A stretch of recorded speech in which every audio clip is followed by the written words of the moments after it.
আমার বাবার শেষ স্মৃতি হচ্ছে আমার বাবাকে একটা ড্রয়ারের থেকে বের করে আমাকে দেখানো হয়েছে যেখানে আমার বাবার মুখ বিকৃত হয়ে আছে। তিনি একজন ডাক্তার ছিলেন, তিনি বিডিআর হাসপাতালে কর্তব্যরত ছিলেন। সেদিন আমরা ভিতরে ছিলাম 36 ঘন্টা, আমি এবং আমার পরিবার আমরা জিম্মি ছিলাম। আমাদেরকে কোয়ার্টার গার্ডে নিয়ে যাওয়া হয়েছিল।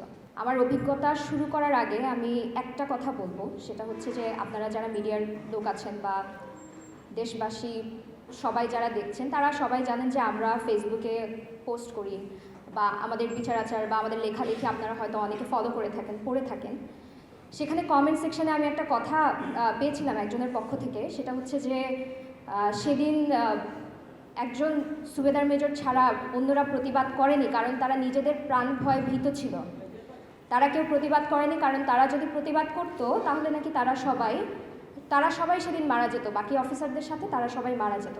তো এটা থেকে আপনাদের মনের মধ্যে কী ধরনের ছবি ভাসে? আপনাদের কি মনে হয় যে তারা সবাই প্রতিবাদ না করে একরকম বাধ্য হয়ে অস্ত্র নিয়ে তারা দাঁড়িয়েছিল চুপচাপ, তারা দেখছিল অসহায়ের মতো, তারা খুব মনে প্রাণে চাচ্ছিল বাঁচানোর জন্য কিন্তু তারা বাঁচাতে পারেনি? আপনাদের মনে কি চিত্রটা এরকম?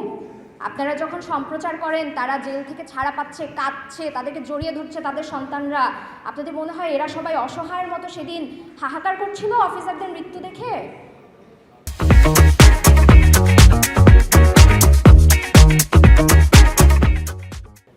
আমি আমার ফার্স্ট হ্যান্ড কাউন্ট, আমার নিজস্ব অভিজ্ঞতা শেয়ার করতে এখানে বসেছি। তারা কেউ প্রতিবাদ করে নাই, এটা অবশ্যই সত্য। যিনি প্রতিবাদ করেছিলেন তিনি শহীদ হয়েছেন, এটাও সত্য। ভেতরে যারা ছিল তারা শুধু প্রতিবাদ করে নাই, এটা তাদের অপরাধ না, তারা স্বতঃস্ফূর্তভাবে অংশগ্রহণ করেছিল। সেদিনের অপরাধ একমাত্র খুন করা না, সেদিনের অপরাধের সাথে অনেক কিছু ছিল। আমি জানি না আপনাদের আসলে এখানে বয়স কত বা আপনারা কতটুকু খবরে দেখেছেন। 2009 সালে যখন 36 ঘন্টা পরে আমাদেরকে ছাড়া হলো, আমরা যখন বের হয়ে আসছি এবং আমরা যখন টিভিতে দেখেছি, আমরা পরবর্তীতে যখন, আমার বয়স এখন 30, আমি এখনো পর্যন্ত কোনো খবর, কোনো লেখা, কোনো নিউজ, কারো ইন্টারভিউ আমি এখনো পর্যন্ত দেখতে পারি না। এবং আমি গর্ব করে বলি আমার নার্ভ যথেষ্ট শক্ত, কারণ আমি যা অভিজ্ঞতা, আমি নিজে যা এক্সপিরিয়েন্স করে আসছি, এটার পরে আমার পক্ষে সম্ভব না কোনো কিছু দেখে সহ্য করা যেটা আপনারা টিভিতে দেখেন। এবং টিভিতে 20%ও আসে নাই ভিতরে যা হচ্ছিল। এটা 25শে ফেব্রুয়ারির ঘটনা। সারা সপ্তাহ আমাদের সবার বাবারা ব্যস্ত ছিল। 25শে ফেব্রুয়ারির পরে বিডিআর সপ্তাহ শেষ হওয়ার পরে আমার বাবার আমাকে বইমেলায় নিয়ে যাওয়ার কথা ছিল।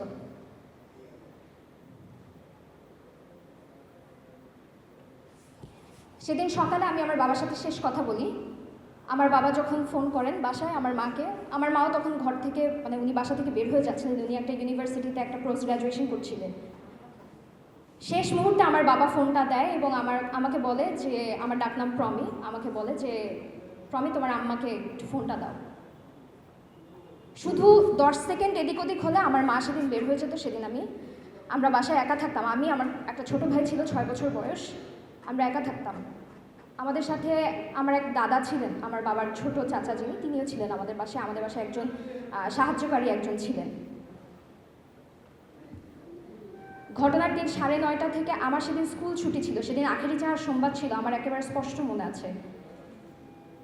আমাদের যে বিল্ডিংটা ছিল, যে বাসাটায় আমরা ছিলাম, তার পাশে ছিল একটা মাঠ এবং ঠিক তার পাশে ছিল হচ্ছে ডিজি বাংলা।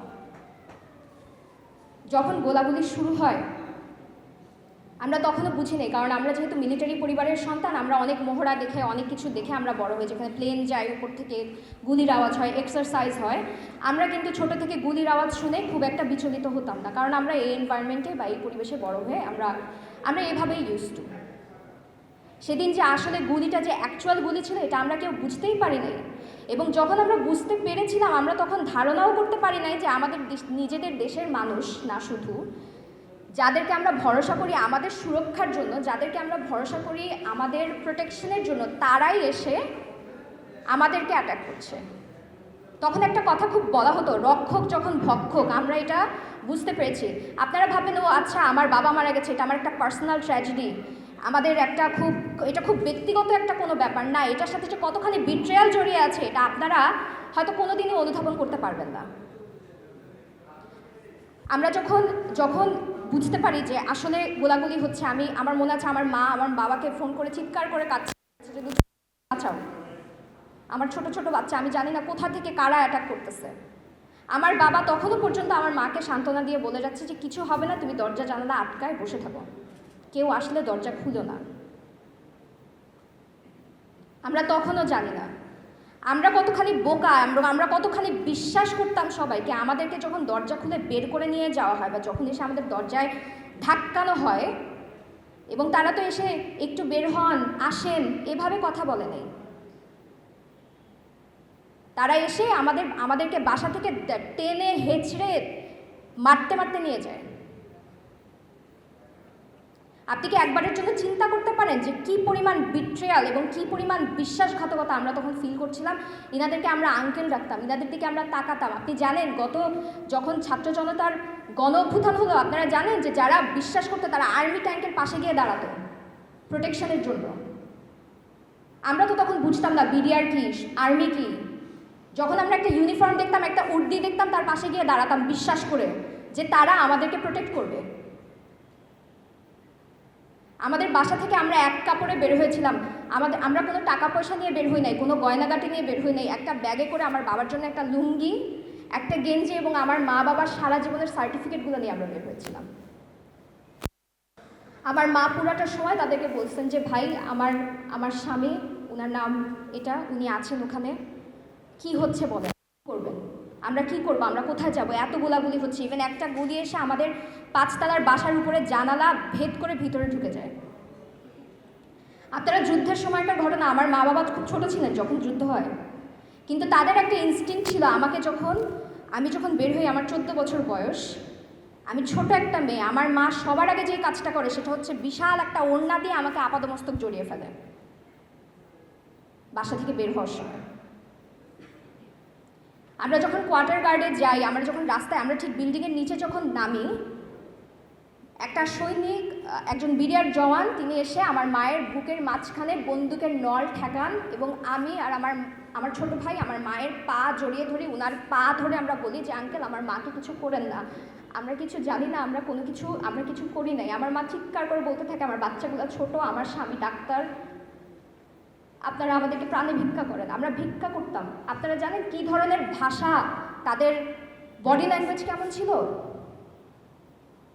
তারা কোনো অপরাধ বোধে ভুগে আমাদের কিছু করার নাই দেখে আমরা এখানে বন্দুক হাতে নিয়ে দাঁড়িয়ে আছি। ইট ওয়াজ নট লাইক দ্যাট। আমাদের শিক্ষা এবং আমাদের আপব্রিঙ্গিংয়ের জন্য আপনাদেরকে আমি ঠিক সেই কথাগুলো উচ্চারণ করে বলতে পারছি না। বলতে পারলে আপনারা হয়তো শুনতে পেতেন কি কি ধরনের অবর্গীয় গালি থাকে, কত কিছুর বাচ্চা বলে গালি দেওয়া হচ্ছে। এই মানুষগুলো কিন্তু আমাদেরকে চেনেও না, আমরাও তাদেরকে চিনি না। ওনারা যদি নিরপরাধ ছিলেন সেদিন, ওনাদের এত দম্ভ, ওনারা সবাই নিরপরাধ, কেউ কিছু করেন, তাহলে সেদিন মুখ ঢেকে আসছিলেন কেন আমাদেরকে মারতে? ওনারা সেদিন থেকে প্রচার করতে চান যে আমরা সবাই অপরাধী, আমাদের বাবারা খারাপ, আমাদের বাবারা তো মুখ লুকায় কোথাও পালায় নাই, সেখানে তো তারা গুলি খেয়ে মারা গেছে, তারা তো নিজেদের র্যাঙ্ক খুলে ফেলেনি, তারা তো নিজেদের ইউনিফর্ম খুলে ফেলে নাই, তারা তো তাদের র্যাঙ্ক ব্যাজ নেম প্লেট খুলে মুখে গামছা পেঁচায় নেই। তো যারা এত নিরপরাধ আজকে আপনারা বলে বেড়াচ্ছেন, প্রচার করে বেড়াচ্ছেন, যারা এত নিরপরাধ, যাদের এত বিবেক, তারা সেদিন মুখ ঢেকে আমাদেরকে মারতে আসছিল কেন? আমরা যখন কোয়ার্টার গার্ডে যাই আমরা ভয়াবহ উগ্রতা দেখি। আমাদেরকে যে মারতে মারতে নিয়ে যায়, এটা নিয়ে তাদের উল্লাসের শেষ ছিল না। কি শত্রুতা ছিল তাদের সাথে আমাদের? না তারা আমাদের সাথে কোনোদিনও বসে এক কাপ চা খাইছে, না আমরা খাইছি, না তাদের সাথে আমাদের কোনো বাকবিতণ্ডা হয়েছিল। হ্যাঁ, হতে পারে কারো কারো এজেন্ডা ছিল, কেউ হুজুগে কাজটা করেছে।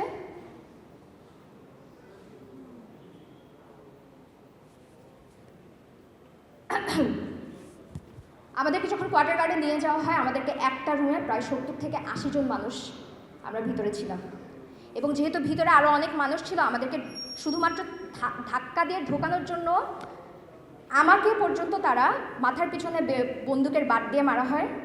আমি পিছনে লাথি খাই, বুটের লাথি খাই। আমার সাথে আমার দাদা যিনি ছিলেন বয়স্ক ব্যক্তি, উনাকে লাথি মারা হয়।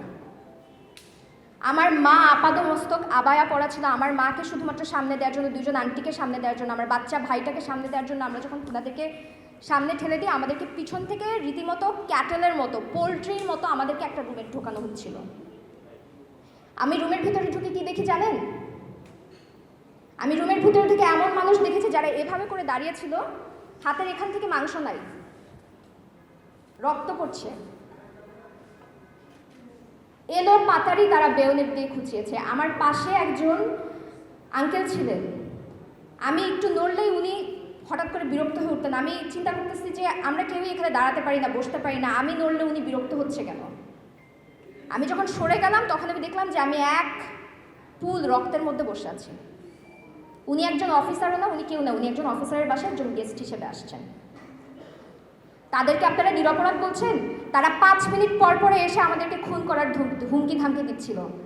গ্রেনেডের রিং খুলে তারা সেলের ভিতরে ঢুকিয়ে দেওয়ার চেষ্টা করছিল। তুই ছাড়া একটা কোনো কথা বলে নেই। 36 ঘন্টার ভিতরে বাচ্চা ছিল, বৃদ্ধ ছিল, অফিসারদের বাবা মারা ছিল, ছোট সন্তান নিউবর্ন বাচ্চা ছিল, কারোর কেউ এক ফোঁটা পানি খেতে পারে নাই। ডায়াবেটিসের রোগী ছিল, হাইপোগ্লাইসেমিয়া হয়ে পড়ে গেছে। আপনারা শুধু মনে করেন যে যারা খুনি শুধুমাত্র তারাই অপরাধী। আমার রাতের বেলা আমরা বাথরুমে যেতাম একসাথে, আমরা একা বাথরুমে যেতে পারতাম না, আমরা দল বেঁধে বাথরুমে যেতাম। রাতে যখন আমি বাথরুমে যাই, আমার 6 বছরের ভাই, আমার ছোট একটা ভাই, ও বাইরে দাঁড়িয়ে ছিল। ওকে তখন সেখানকার জওয়ান বন্দুক বের করে, গুলি বের করে বলে, দেখ এটা চিনিস, এটা চিনস, তোর বাপরে মাইরা ফালেছে, তোরেও এটা দিয়ে মারবো। আপনি শুধু একবার চিন্তা করে দেখেন, একটা 6 বছরের ছোট একটা বাচ্চা। আমি তখন বাথরুম থেকে তাড়াহুড়া করে আমরা বের হয়ে আমরা আবার সেলে চলে যাই। 36 ঘন্টা আমরা এইভাবে করেছিলাম। তারা বলে তোদেরকে আজকে খাইতে দিব না, আমরা আজকে ফিল্ড মেসে রান্না করবো, আজকে খাবো, তোরা দেখবি। নিরপরাধ, নিরীহ, নিরীহ, নিরপরাধ, নিরস্ত্র আমাদের বাবারা ছিল, আমরা ছিলাম। সাকিব ভাই আপনাদের কাছে প্রশ্নটা দিয়ে গেছে, আমিও সেই প্রশ্নটাই দিয়ে যাব। আমরা আই উইটনেস টেস্টিমনি দিচ্ছি, আমরা এর কাছে শুনছি, ওর কাছে শুনছি, অমুক বলছে, ইন্ডিয়ান আসছিল, এই ইউনিফর্ম পরা ছিল, কিচ্ছু না। ইন্ডিয়া করাতে পারে, শেখ হাসিনা অর্ডার দিতে পারে, এক্সিকিউট কারা করছিল সেখানে। আর যারা এই ধরনের কথা, যারা এই ধরনের উগ্রতা উল্লাস করছিল, তাদের মোটিভেশনটা কি ছিল? যারা আজকে বাবাকে বুকে জড়িয়ে ধরতে পারছে 7 বছর পরে, তারা কিভাবে ভিকটিম হয়? আমার বাবাকে 32 জনের একটা গণকবরে খুঁজে পাওয়া গিয়েছিল 2 দিন পরে, তার মৃত্যুর 2 দিন পর। আমার বাবার মুখে আমি পানি দিতে পারি নাই, আমার বাবা একটা গোসল পায় নাই মৃত্যুর পরে। এখন আমার শুনতে হয় যে আমার চাইতে আরো অনেক কষ্টে আছে যারা এখন তাদের বাবাদেরকে ফুল দিয়ে বরণ করে দিচ্ছে, তারা এখন ভিকটিম।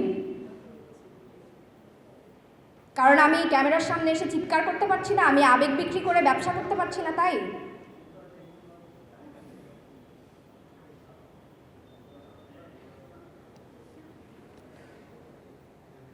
আমি অনেক সময় নিয়ে নিলাম, আমি সাধারণত এত বেশি সময় নিয়ে কথা বলি না কখনো।